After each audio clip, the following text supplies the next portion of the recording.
Good evening, my friends. How are you? Welcome to another edition of Wednesday Night Live right here on Mike Avery Outdoors. My name is Mike Avery, and I'm so glad to have you along with us. This is something I do every Wednesday night at 7 o'clock Eastern on my Facebook page, on my YouTube channel, on Vimeo. I'm looking at ways to get it on. I don't think I can go live to Instagram. I don't think there's a way to do that, but I'm working on it. If there's a way to do it, I will. Also would like to be live on LinkedIn and as many other social media platforms as I can. Who's with us tonight? Richard is with us tonight. And Michael is along with us tonight. Captain Todd, how are you? Good evening, my friend. Nice to have you with us. Jim checking in from Tennessee. How are things in the beautiful state of Tennessee?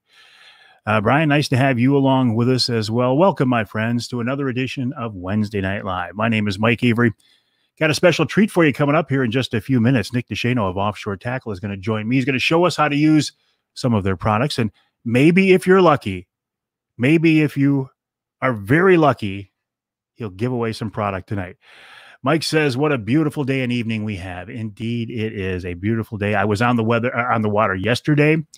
I will be on the water tomorrow. I'm hoping the fishing is a little better tomorrow than it was yesterday. Although a buddy of mine was out today and he said it was pretty slow today as well. I'm not quite sure why. The fishing had been very good on Saginaw Bay we're talking about for walleye, but it's slowing down just a little bit here. Lincoln checking in. How are you, Laura? Nice to have you along with us. Hello, Jan and Mike. Nice to have you with us as well. Jim says it's hot in Tennessee. Heading to the Yup in a couple. Well, I'll show you. Heading to the Yup in a couple of weeks. Can't wait. Well, we're looking forward to having you up here. I hope to be in the Yup at the end of September on my bear hunt, and we should get the results of those bear tags now in just a couple of weeks. Bernie, you make a good point. A bad day of golf or fishing is better than any day at work. The only thing better than that, Bernie, is if you can combine your work with your fishing like I am blessed to be able to do. Who's going on Lake Huron? Brian's going on Lake Huron. Go out this evening on Lake Huron, a beautiful night for an evening of fishing. Tom checking in from Unionville. How are things in your world, Tom? Nice to have you along with us. Christine. I'm sorry, that was Christine. Anyway, we've got a good crowd with us tonight. My name is Mike Avery. Mike Avery Outdoors. This is Wednesday Night Live. Coming up here in just a few minutes, we're going to bring in Nick DeShano of Offshore Tackle. You know the name Offshore, leaders in trolling technology. I use their products. I love their products. Kevin says, hello, Big Mike. I say, hello, Kevin. How are you? And that hello is just a little bit of a preview of the end of our buzzer for our giveaway. And if you've been with us before, you know what I'm talking about. Hey, speaking of being with us before, hey, Lori. Lori is sitting around the campfire right now. Lori, how are things? What a beautiful night to be sitting. I hope it's a Speedy Blaze campfire. Michigan-made Speedy Blaze. Bruce, nice to have you with us. Bruce says hi. I'll say hi right back to you. Tomorrow on my Angler Quest on Saginaw Bay, I will have some offshore OR12s with a tattle flag.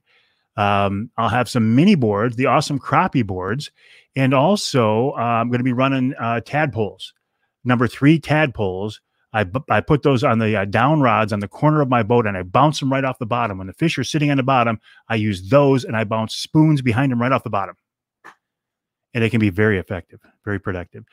Adam says, fawns are stretching their legs tonight. Isn't it wonderful always to see a fawn? So nice. Craig says, fishing a little slow. Oh, Craig, did you fish today, Craig? I know I got your report from the other day. Did you fish today? My buddy Ken was out there, and he said it was pretty slow. I am going to be out there tomorrow, and I fear it's going to be slow again. Mike says he got his first orders of freaking pickles. They are good. They are good. Coming up here in the next couple of weeks, we'll be giving away some freaking pickles and some Speedy Blaze as well. It is a Speedy Blaze fire, Lori says. Yay. I take care of my people. I do take care of my people. Got 7. Well, Craig, that's not that slow of a day if you're fishing by yourself and you got 7 fish. Were you fishing the same water that you were yesterday? That little line you were telling me about, that north-south line east of the channel? Danny got 14. Danny, I thought you were just an elk guy, Rocky Mountain Elk Foundation. Didn't know you were a walleye guy as well. I'll be out there. Oh, here's a real jokester. Rob. Rob said, how did the worms I sent down for Ross Elliott work? Rob Sador owns a bait shop in White River, Ontario, Canada. Rob knows that I will not allow night crawlers on my boat.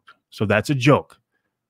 I'd rather not catch fish than catch them on night crawlers, but you all know that by now. Apparently, Rob, being a Canuck, doesn't know that yet. 30-inch catfish. I bet you that was fun. Did you see the big pike that Nick Grillo of Michigan Brand caught with me yesterday? That thing was a hog. I saw another bear. Hey, there's my man right there, Johnny Bowler. Johnny, hopefully in 2 weeks, I will be able to text you and say, I got my tag. Let's set it up and let's go. And then I want to get you on the radio show, Johnny, to talk about bear hunting in Michigan. Robert, here's Robert says, I'll be on the bay tomorrow in the hot spot. And what hot spot would that be, Robert? I'm asking for a friend. I won't put it out here live on the internet or anything. Just asking for a friend. Where would that hot spot be? Oh, you made the long run. You were out there. When you say east of the reef, east of Corian or east of the new man-made reef, Craig? I have heard they were doing very well off to the east, over towards Fish Point. That's where you were. I'm not going to run that far. Danny says he was running the north-south line, which I think is where I'm going to set up tomorrow. Yeah, you couldn't resist, could you? You're a joker. Oh, you were over at Corian. Okay. Yeah, I probably won't run that far. Hopefully I won't have to run that far. I'm really disappointed because my skinny water that is literally a quarter of a mile, half a mile from where I dock my boat, that for so many years has been so hot for me, this year is not producing at all. I can only assume that it's something related to the water levels, because that was 7 feet of water in there. Now it's 10 and 11 feet. And that's the only thing I can think of. Doug says Linwood Beach Marina, the fish cleaning station was packed today. When did they open the fish cleaning station up, Doug? Last time I was over there, it wasn't open yet. 17 miles from Linwood Beach Marina. That's a long run, Robert. Long run. But tomorrow's going to be a good day to do it. Light and variable winds. Well, we know what weather forecasts are. Hey, listen, as long as we're talking fishing, I told you tomorrow when I'm out there, my boat is going to be full of offshore products. I've used offshore products for years. Offshoretackle.com is the website. Offshore Tackle was started by a guy named Bruce DeShano. You've seen Bruce on my radio show and podcast many times. He's been inducted into the Freshwater Fishing Hall of Fame. He started Offshore Tackle. These days, the company is being headed up by Bruce's son, Nick. Nick is doing a wonderful job. I'm telling you, he's taking that company to a new level, and he has agreed to join us tonight here on Wednesday Night Live. Nick, good evening. How are you, my friend? I'm doing great, Mike. I can't hear you. See, can't hear me yet? There we go. Wonderful. Good. Hey, I appreciate. Yeah, I can hear you just fine. I appreciate you being along with us, Nick. How are you? I'm doing great. We actually got to go fishing yesterday, my dad and I, and did pretty good. We went a little farther. We went out a Bayshore, and there was a bunch of fish in the slot right now, so that's where they might have headed over there a little ways. But that's really a haul for you. But that was fun. I got to take my wife and son out later, so we had a great day yesterday. Wonderful. And you know what I noticed, Nick? You and I are sporting the same haircut now. We are. We're doing good. You're looking good. I got to get back on my regiment and start working out again, but you're doing well anyway. So, yeah, well, you know how it goes. It's a constant battle. But anyway, so listen, tell me about offshore these days. You guys, I mean, the whole fishing industry maybe hasn't had the best year with the whole COVID stuff, but you guys are really doing well. I think you're doing strong, and you still continue to be the leaders in trolling technology. We've had a great year. You know, we've been real lucky through all this. We've been able to keep going, and it's been a struggle for sure. We're struggling to keep up. I'm sure everybody goes into the bait shops now looking for offshore stuff, and the walls are getting a little skinny, but we're working as hard as we can. We got a good crew up here, and we're doing everything we can do to get product out the door so y'all can go fishing and catch some big fish. Well, one thing people should be aware of, all of your products, you don't source these things out. They're not made overseas. They're made right here in the States, and most of them right here in Michigan. Yeah, yeah. Our plastics are right there in Saginaw Bay at Saginaw Bay Plastics. So, you know, it's nice. It's being able to control the quality, and it's really nice being able to go to the plastics company and see the workers and talk to the people that are making stuff. And you know, it's just take a lot of pride in being able to keep things here. And we could do it cheaper overseas, but quality is going to suffer as well. So we're intent on being the best quality product we can make, and it lasts a long time. You know, we're trying to get everybody the best value for their money as we can. Well, speaking of these plastics, I think you've got an OR12 there in front of you. Why don't you show that to us? By now, I think most people know what it is, but walk me through it. This is our OR12. Most people have seen it before. They're not using it. This is the regular. This is pretty much, other than with this, the way you see it right here off the front, this is how it comes out of the box, except I do have the Tattle Flag kit on it, which is an add-on. A lot of people still don't use Tattle Flags, so we don't include them on there. We let them buy them and do whatever you wanted to do with them. If you want to get something, if you don't use a Tattle Flag, there's no point in having to pay for it.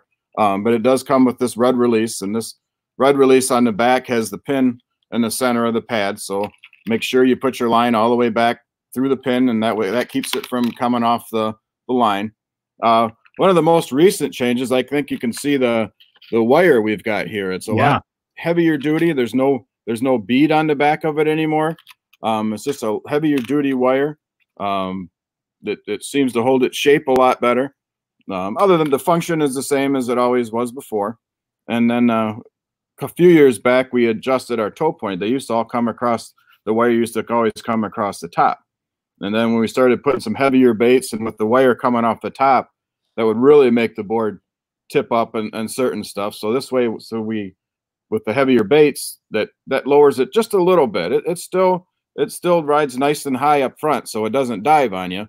But that lets it dig a little bit more on heavy baits. And you can still, if you set it up this way and you like the way it ran back on top, everything is still there. All you do is relocate this to back going across the top, and then instead of this back hole for the wire, you just put it through this hole right in front of it, and then everything will be just like what it was before. And for folks who haven't run these, the thinking is when you get weeds or a small fish on there, they'll pull that flag down, and it's a very good indication you got something going on. Yep, just pulls the flag. I like, when I'm running crankbaits, I like the flag to actually be dragging down just a little bit, because what happens is if you're pulling a crankbait and you get a bait on it, it quits pulling. So now it's not pulling as hard, and what happens, the flag just lifts straight up. So if you're lifting your flag straight up, then you know there's an issue too. And it's not foolproof, but it definitely helps, and then just another way to do it. And you can adjust the tension in two different ways. If you look across the nose, there's 4 different holes in the front. The farther down the hole, the stronger tension it is.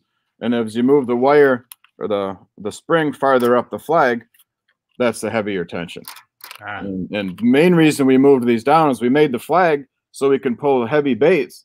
But when we put like a number 3 tadpole behind it, all that weight coming straight across the top would really tip the board up more. So that other toe point helps lower it down just enough to get a good bite out of the water yet. And those flags are, for if nothing else, they're entertaining for people who haven't been out there a lot, and for kids, they're just something to look at, something to keep them occupied until the fish bite.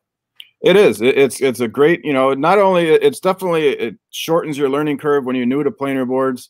And like I said, it's fun. It's just like fishing with a bobber. Everybody on the boat can see the flag going down and say, hey, there's a fish on over there. But there's a lot of times where, you know, even the most experienced fishermen and tournament fishermen like them, just you'd be amazed at how many times you'd sit there, you'd go out in the water, and you'd see the flag just do this, and it just kind of slowly go down, and the board would not move. Or it never moves. Yeah. You'd bring it in, and there'd be a big walleye hanging off the back of it, or you just get a bite, and then it's down back up like that. So it's definitely a good tool to have on your board. Now, you're going to give something away tonight to a couple of our viewers, but I want you to demonstrate it first. It's a tool you guys came up with very recently, but it's a very important tool. What is it, Nick? It's our crankbait tuner. It's the Easy Crankbait Tuner. Some of you might have seen this too. Just been out a couple years. And what it does, instead of using needle nose pliers, which is real easy to overtune your bait, the way this works is you just it's a cam it's a like a cam operated. So there's just a little lock in there, and when you squeeze it, it makes that little click. I don't know if you can hear the click through the microphone. Yeah. But what you do is you take your bait instead of using a needle nose. You take your bait. I'll try and get it on the camera here. So you put the short part of the jaw on the eye of the bait, and the long part on the blade on the bill. And what you do is you make sure that these jaws are closed before you do anything. You put it on there, and then you just give it a click, and see how that breaks those jaws open? Yeah. The key is the next thing you do before you do anything, close these jaws up.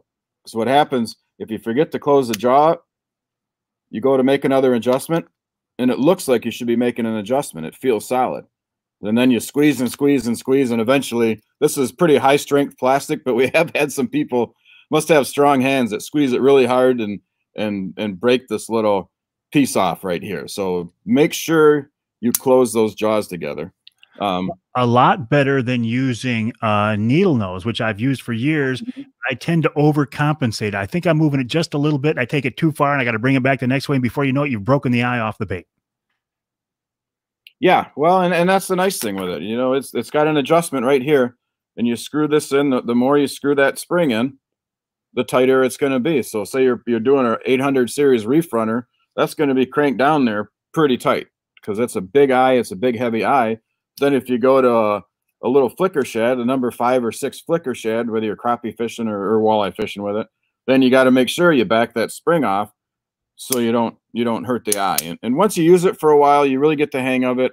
And you kind of get an idea, okay, I'm tuning a flicker shad. This is where I got to back it out. And a lot of times I'll feel it with my fingers. I'll just pinch my own finger in it, and that kind of gives you a feel for the tension. And then you got to get an idea on where it needs to be for each bait. What do you think? Shall we give away a couple of them? Yeah, why not? All right. So the way we're going to do this, my friends, if you've been with us before, you know how this works. Start making your comments right now. Comment right here about why you want to win an offshore tackle crankbait tuner. Nick is going to be watching the, can you see the comments, Nick? Yeah, I can. Okay. Nick is going to be watching the comments, and he's going to draw what? Two winners? Yeah, we got a couple of them. That'll All work. right. Going to draw 2 winners. So make your comments right now about why you want to win an offshore tackle easy crankbait tuner. Start right now. The contest goes right now. So the next comment I see, Danny Johnson, you're in it. OR12s with tattle flags work all the time. We will consider you the first entrant of the contest. Anybody else who wants to get involved, make your comments right now about why you would want to win an offshore tackle easy crankbait tuner. I will let Nick keep an eye on those. Where are you, folks? You're usually jumping all over these things. I think I must be have a slow refresh tonight. I know Craig Plowman would use them. I know that Randy Iamurray would use them. A lot of folks out here would use them. I have them on my boat. I neglected to say that earlier. Warren says he breaks everything he touched. This might help. Warren, it will certainly help. I can tell you that. Well, in addition to having, go ahead, Nick. One thing I want to show as far as the tension, we start out light. You start out light on the tension and then give it like a half a turn each time. So if you make an adjustment on the bait and it doesn't do anything, you add a little bit more tension. As soon as you start to see that bait start to straighten out, I don't touch it anymore, and then I just give it a couple clicks. Sometimes you got to go back, but once you get it to the right tension so it just moves a bit. We've used it quite a bit yesterday with the baits we had on, and it did a good job. How'd you do yesterday, by the way? We did good. We did good. We did real good in the morning, and then, like I said, I took my wife and son Ari out in the afternoon and got some more then too. So it was fun. Good for you. I was struggling. All right, keep an eye on these comments, Nick. You've got 1 more minute, folks. 1 more minute if you want to win an offshore tackle crankbait tuner. Captain Todd says he needs just 1 more for his board meetings. Everybody who runs offshore knows what a board meeting is. That's for sure. By the way, we're talking with Nick DeShano of Offshore Tackle. You're looking at him right now. He is the man behind Offshore Tackle. And they're coming up with great products, new and innovative products all the time. You've got 30 seconds to make your comments. Scott says, he stepped on it and he broke it. Scott, You need a new one. Dave Mason says, what a neat design. He would like him as well. Richard says he fishes with crankbaits all the time. Needle nose, not a good tool. Would love this tool. 10, 9, 8. You know what's coming. 7, 6, 5, 4, 3, 2, 1.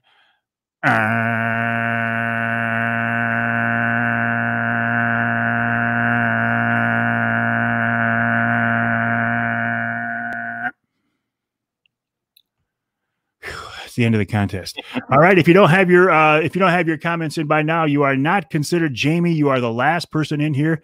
Nick, who have we got? Who have we got? Who do you think you want to win these tonight? Oh, I don't know. Completely random, I know. Completely random. Completely random. Let me see. How about I take the comments? I'll flip my mouse around and land on one and see who it is. All righty.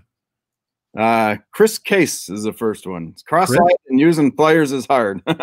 Chris Case. All right. And let's see. Who's the next one?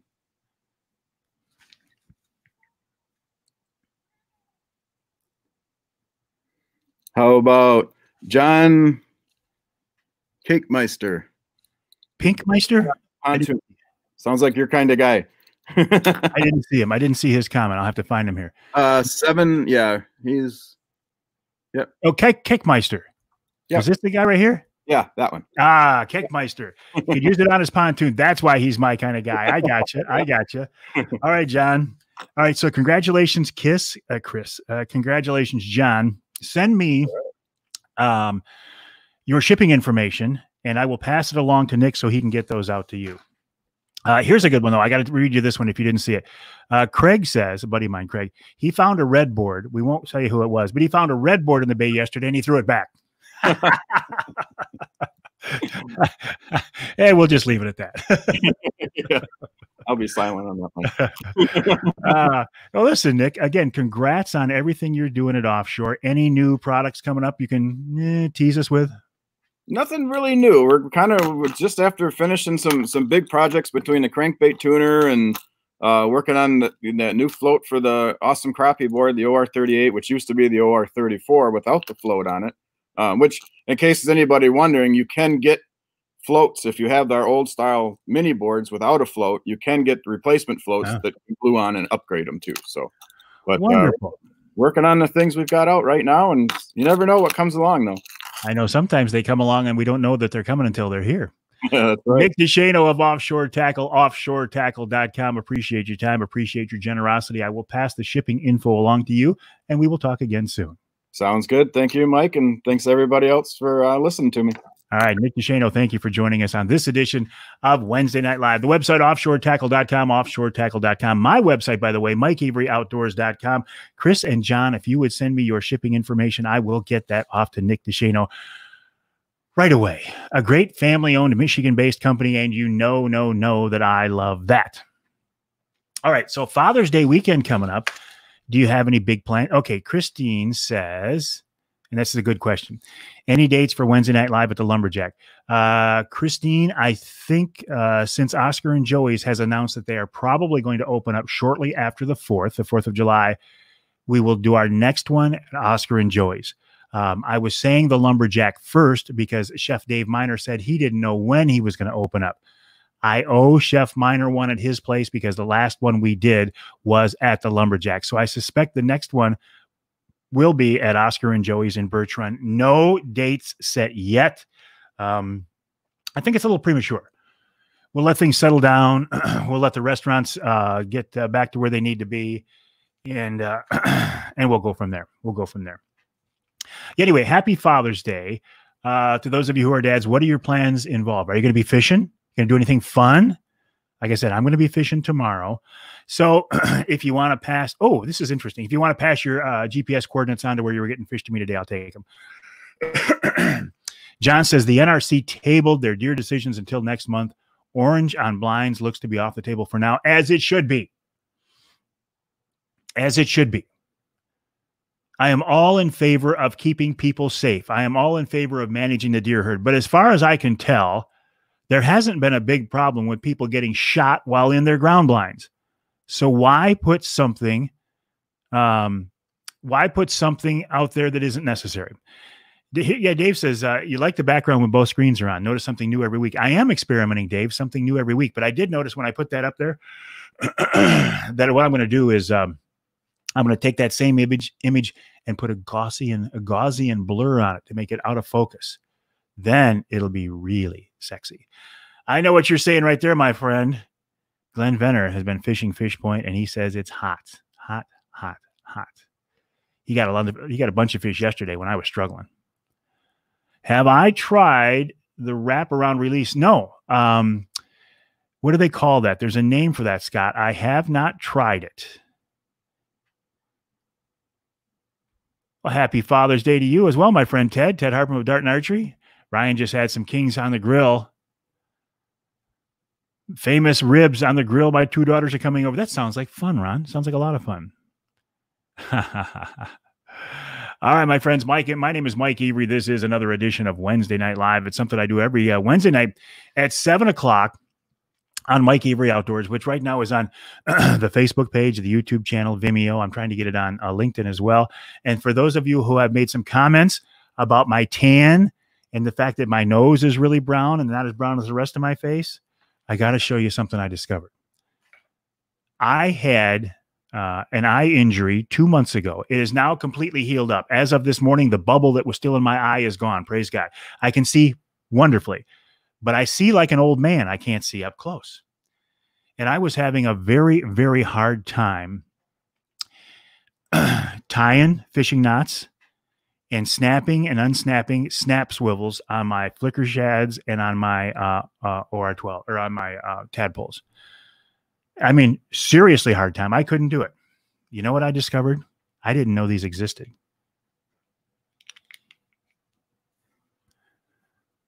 Tell me that's not cool. But you know what the coolest part is? They have cheater lenses in the bottom. They're magnifying lenses in the bottom. And I can see to tie my fishing line. Sam's Pro Release. That's what it is. I'm telling you something. I wore these for the first time yesterday, and they were not cheap. They're unfortunately Costas. Doug says it's hell getting old, isn't it? How do I get it so shiny? What, my nose or my head? Right now, because I'm sweating because it's hot down here. You have some, Rob? I love these things. Honestly, of all the things I've used fishing or in the outdoors lately, these things right here have had such an impact because I can now see to do the little fine height adjustments.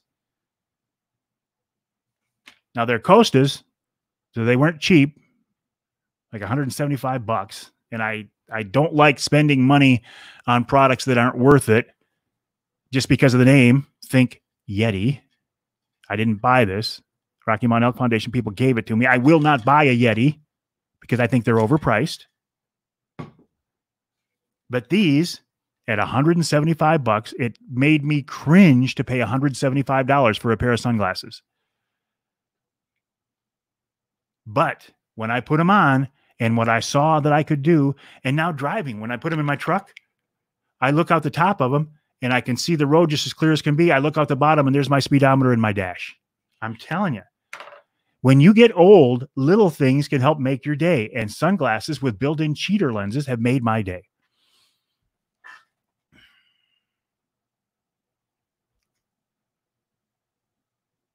Oh, yeah, it's wonderful. Although somebody was telling me, I think it was Doug, 18-inch Anaconda. You got to watch those 18-inch Anaconda. I probably mentioned the type of spoons, but I was alerted. Okay, I did not talk about any particular type of spoons. I have not been running spoons as much as I used to in the past, but I do like Dreamweaver spoons, and I like Michigan Stinger spoons. I am not brand loyal on spoons at all, but what I do is I like the colors. Actually, I don't think I'm brand loyal on any baits. I do like the flicker shads because they work for me. Oh, listen to this. Scott Hand says a $350 pair of prescription sunglasses were taken off his head by a flicker shad that ended up in the bottom of the bay. Scott, I'll sell you these for $200.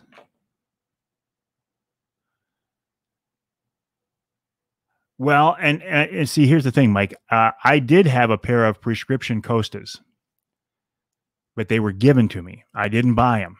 They were given to me because they wanted me to talk about them. And I did. But my eyes then changed, and I had the eye surgery, and my prescription changed. These I paid for out of my own pocket, and I just think it was worth it. Ted says you need some freaking pickles for your fishing trips. I do. Everybody does. Everybody needs freaking pickles for their fishing trips. But I'm telling you, a little thing like this, I was so embarrassed. I literally had to ask some people, and they were actually good friends of mine, or I wouldn't have asked them, to tie on a snap swivel and to snap and unsnap a snap swivel.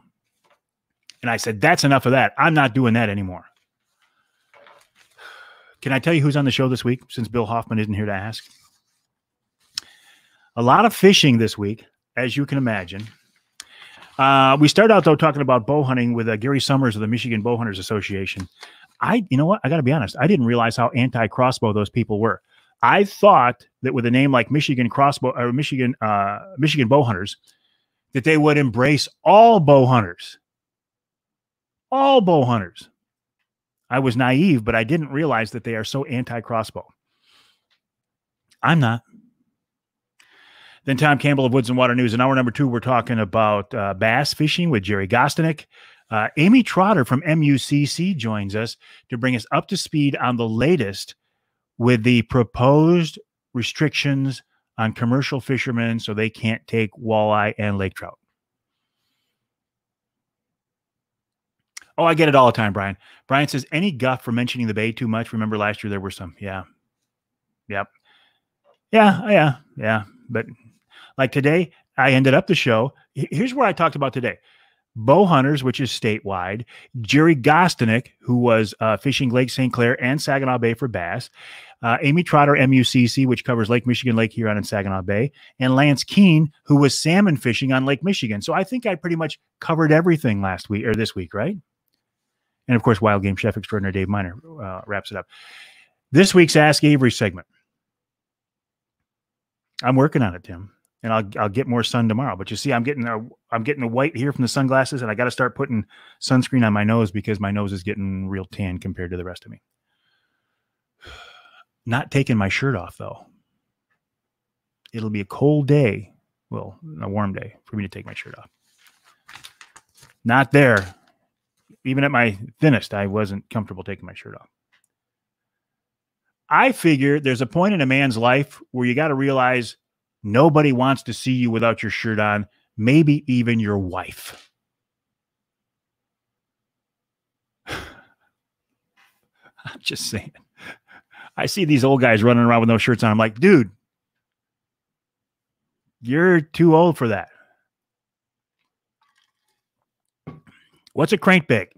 A crankbait is a bait that you cast or troll, and it's got some movement on it, and it dives and it wiggles. As opposed to a stick bait like a Rapala that just goes like this. A crankbait goes like this. That's my definition of it.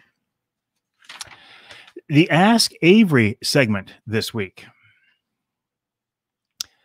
People want to know what the status of my quest to eliminate the restriction on the number of rods for trolling anglers on the Great Lakes. It's currently on hold. I did not pursue it this year. And it turns out it's just as well because the MUCC state convention was a virtual convention and it was harder to get resolutions passed. So I will bring it up next year again.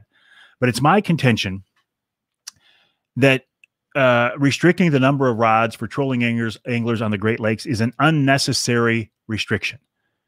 Since the fishery is protected by the creel limit and the size limit, we can't hurt it. We're going to be taking the same amount of fish, the same size fish. Yes, we might take them in a quicker amount of time if we're running more rods, but who cares? With society the way it is today, with everybody strapped for time, everybody's running all over the place. If you can help a guy put some fish in his freezer in 3 hours instead of 5, what does it matter? It doesn't.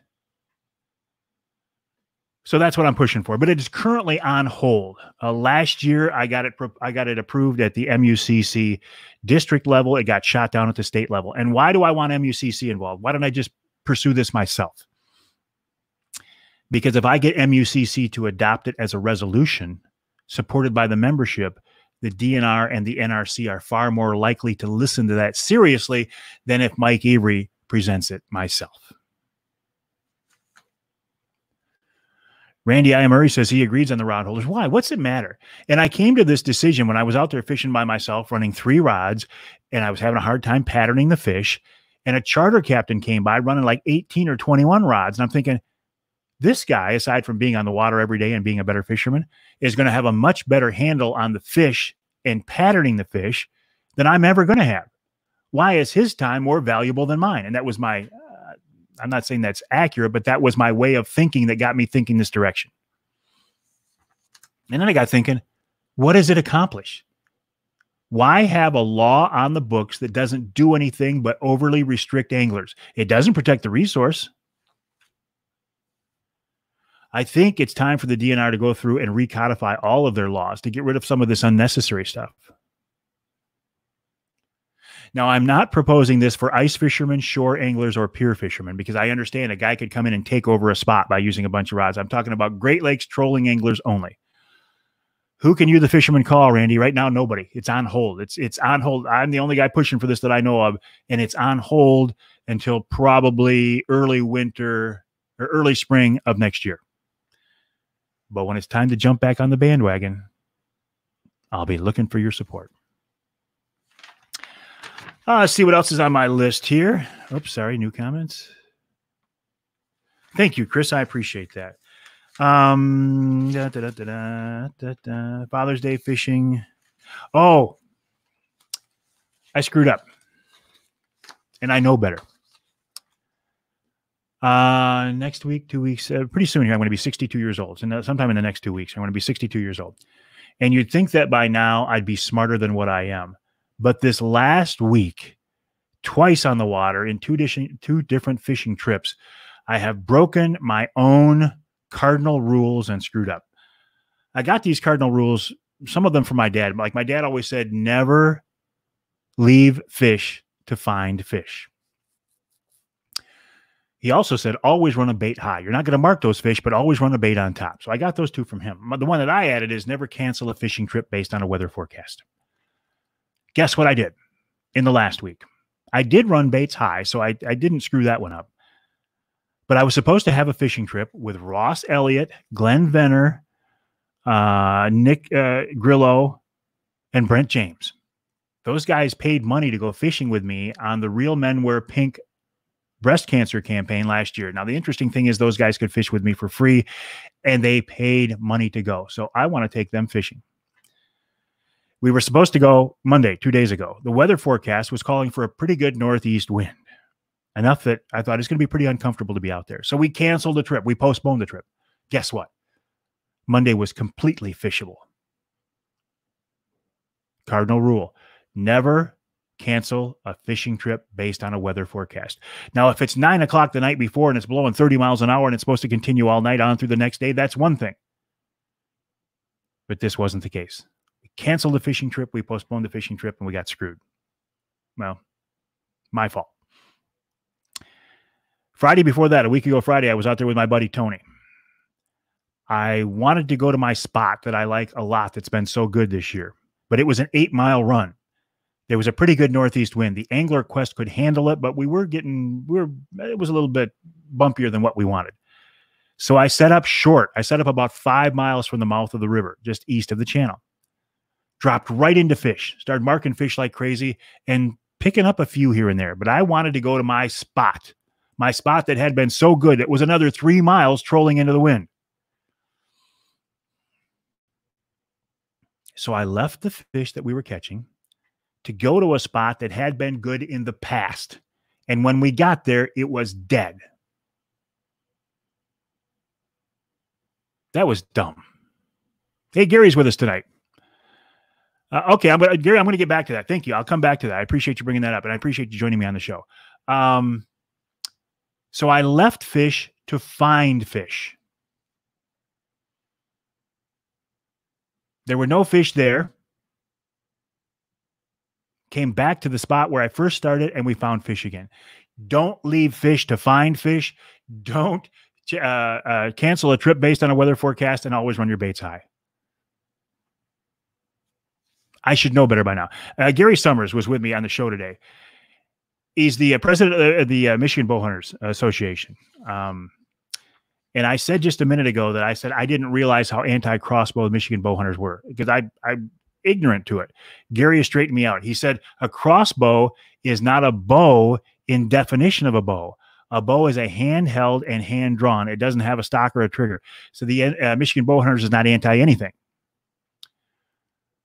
I think that's splitting hairs, Gary. I do appreciate what you guys do. I mean, listen, the conversation we had this morning, you know me. I am absolutely in love with shooting my recurve. But I'm a big fan of crossbows. If it'll keep us out there, keep us together, keep more people in the woods, I will agree. It's a lot easier to shoot something with my dart and crossbows than it was this recurve. It's a whole different ball game.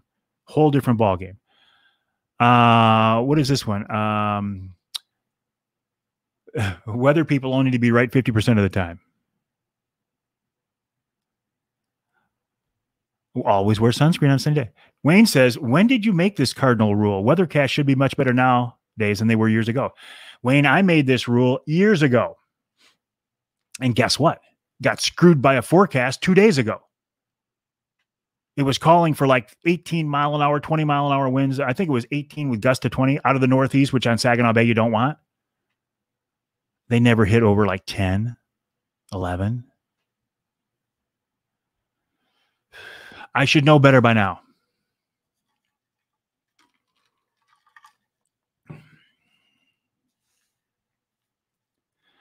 Mike says crossbow is the only thing that keeps him deer hunting. I like crossbows. I hunted one for years. I just decided I wanted something more. I don't want to say more of a challenge. I wanted a different challenge. I like crossbows, but I like compound bows. And I like recurves. I've never shot a longbow, so I can't say that I like them, but I like the concept of traditional archery. You know that. You know that's for sure. About time to call it a night, my friends. I will be on the water tomorrow. I will give you a report on the Facebook page, the Mike Avery Outdoors Facebook page, as to how we do. I'm actually fishing with the Grillos again, Mike Grillo and Butch Grillo. And okay, I'll get to that here. And Nick Grillo. Sherry from Freakin' Pickles says she knows Freakin' Pickles owes a couple of you Wednesday night winners a shipment of pickles. She promises they'll be shipped soon. So don't think you got forgot. You didn't get forgot. You won't get forgot. Thank you, Sherry. Appreciate that. I tried to shoot a compound bow and couldn't hit the target. I'm right-handed with the left dominant eye. Well, does that mean, can you do a recurve, or did you go to a crossbow, Rob? Glenn, beautiful. Glenn says, I think maybe a better way to look at the cancellation for Monday. Maybe the Lord happened. Maybe the Lord saw something we didn't see and he stopped us from going. That is a wonderful way of looking at things, my friend. Chad says there's more fun in hunting with the handicap of a bow than hunting in the sureness of a gun. Yes. But I will tell you this, Chad. Believe me, I love guns, primarily handguns. I really don't have any desire to shoot anything with a rifle, so I understand completely what you're saying. But I will say this. The first time I ever saw a crossbow was at Grouse Haven Lodge with Fred Bear. The Bear archery people were there playing around with early prototypes of crossbows, and Fred was looking over their shoulder talking to him about them. He was very interested. But I don't ever want to be accused of being an archery purist just because I went to a recurve. I do love it though, but I embrace all forms of archery. What I am disappointed is the cost of bows these days. I think the bow companies are pricing themselves right out of the market. That's why, Chad, I was glad to see that you guys are doing something to keep the cost of bows down, a little bit more reasonable. I really don't have a lot of sympathy for a bow company that complains about their sales being down when they charge $1,500 for a new bow plus accessories. You did that to yourselves. So Chad Bailey, I was glad to hear about and I think it's Bear Archery, right? Bear, what you guys are doing as far as keeping costs down. All right, my friends, appreciate you joining me on this edition of Wednesday Night Live. Looks like it's going to be a warm couple of days. I think tomorrow on the Bay, it could be kind of warm, no wind, lots of bugs. I'm going to take my Thermacell. We'll see if it works. We'll find out. I'm just reading some of the comments here. All right, my friends, have a great night. Thanks for joining me on this edition of Wednesday Night Live. We'll talk to you next Wednesday morning at 8:45 from the radio studio, and next Wednesday night at 7 o'clock. Lori, send me directions. I don't remember how to get back there. For another edition of Wednesday Night Live.